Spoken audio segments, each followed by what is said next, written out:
Bonjour à toutes et à tous. Donc, je fais une vidéo pour terminer le chapitre 3 qui remplace le cours de vendredi.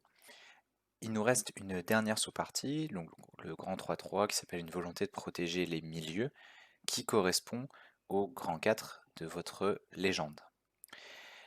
Donc, ce qu'il faut noter, c'est que c'est surtout les acteurs publics, donc vous vous souvenez les États, qui prennent des mesures de protection des milieux. On va en noter 3. Vous pouvez faire des tirets par exemple. La première, ça va être des périmètres de protection, notamment les parcs nationaux. Vous vous souvenez, pour l'étude de cas sur les ours, là on avait vu qu'il y avait un parc national à cet endroit-là où on pensait réintroduire les ours.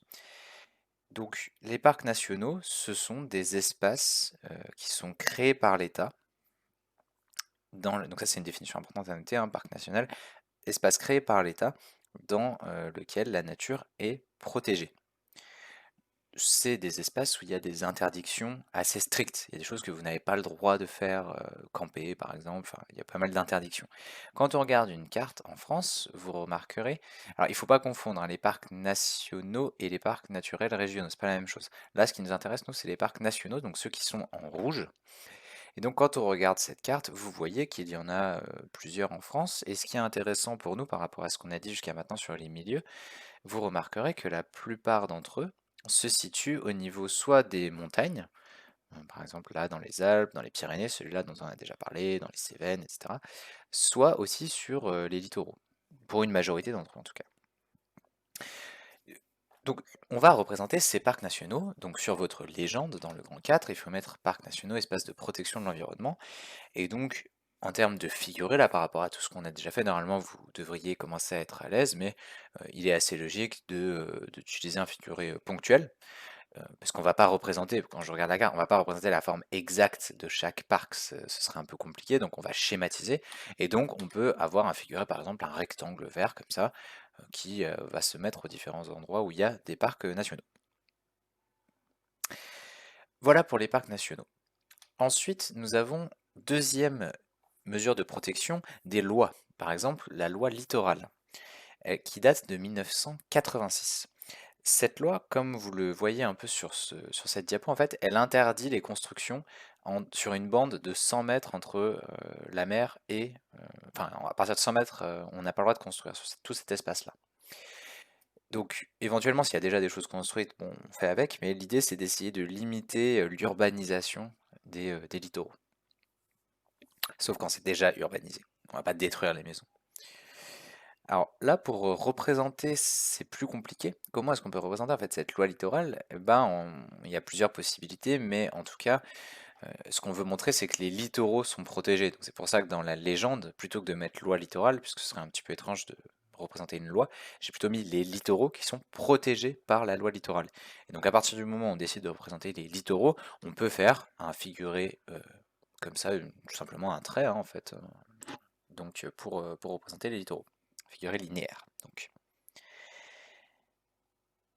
Et enfin, troisième euh, manière de protéger un petit peu les milieux, c'est plus globalement, troisième tiret, de lutter contre les effets du dérèglement climatique, ce qui à long terme a pour but de protéger les milieux. Par exemple, ça va être développer des énergies renouvelables comme les éoliennes. Je vous ai mis ici une carte avec plusieurs projets d'éoliens en mer qui permet, à long terme, l'idée c'est de remplacer les énergies qui aujourd'hui polluent par des énergies renouvelables qui ont un impact beaucoup moins important sur l'environnement.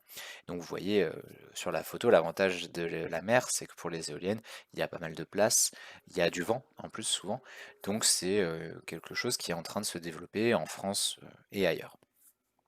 Alors là, pareil, vu tout ce qu'on a déjà fait, vous vous doutez, normalement vous avez compris l'idée, pour ce figuré-là, on va choisir un figuré ponctuel aux endroits où il y a des projets de parcs éoliens.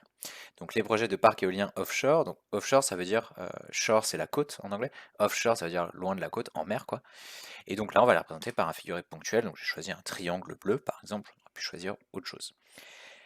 Donc, une fois que vous avez bien complété votre légende, vous pouvez représenter ce qui manque sur votre carte. Donc vous voyez, il y a les différents projets de parcs éoliens ici. Il y a les parcs naturels régionaux là, que j'ai entourés en vert. N'oubliez pas ceux qui sont dans les... Enfin, j'ai fait un rectangle vert. N'oubliez pas ceux qui sont dans les DROM. Et on repasse le littoral, tout le littoral français, puisque la loi s'applique sur tout le littoral, avec un trait bleu. Une fois qu'on a fait ça, il nous manque une dernière chose avant de terminer ce croquis, c'est de mettre ce qu'on appelle la nomenclature, c'est-à-dire le nom un petit peu des différents éléments. Donc là, en l'occurrence, j'ai choisi de mettre le nom des différents massifs et des mers. Donc voilà, vous rajoutez ça. Et c'est une fois qu'on a fait ça, on a donc terminé ce croquis sur la France, et ça vient également terminer le chapitre 3.